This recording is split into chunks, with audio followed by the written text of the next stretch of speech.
गोंदिया जिल्ह्यात उन्हाचा पारा दिवसेंदिवस वाढत असून सध्या जिल्ह्यातील वाढतं तापमान पाहता 41 ते 42 अंश सेल्सिअस वाढत तापमानाची नोंद झाली असून उष्णतेच्या लाटेपासून उष्माघात होण्याची शक्यता नाकारता येत नाही। त्यामुळे उष्णतेच्या लाटेपासून बचाव करण्यासाठी नागरिकांनी योग्य ती खबरदारी घ्यावी असं आवाहन जिल्हाधिकारी डॉक्टर मंगेश गोदावले यांनी केले। जिल्हाधिकारी कार्यालयातील सभागृहात आज उष्माघात पूर्वतयारीबाबत आढावा घेण्यात आला। यावेळी श्री गोदावले बोलत होते।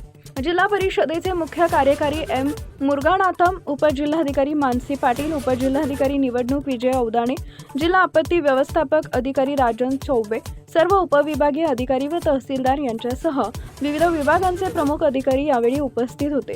श्री गोदावले म्हणाले, जिल्ह्यात सध्या 41 अंश सेल्सिअस पर्यंत तापमान पोहोचले असून पुढील काही दिवसात ते तापमान वाढण्याची शक्यता हवामान विभागाने वर्तवली असल्यामुळे उष्णतेच्या लाटेच्या परिणामाबाबत प्रत्येक विभागाने दक्ष राहून काम करा असं अधिकारी यांना आवाहन करण्यात आले।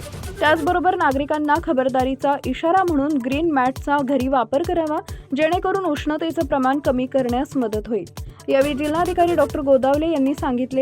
त्याचबरोबर उष्माघाताच्या रुग्णासाठी आरोग्य केंद्रांमध्ये स्वतंत्र वैद्यकीय वार्डाची व्यवस्था करण्यात यावी असंही याप्रसंगी डॉक्टरांना सूचना देण्यात आल्या।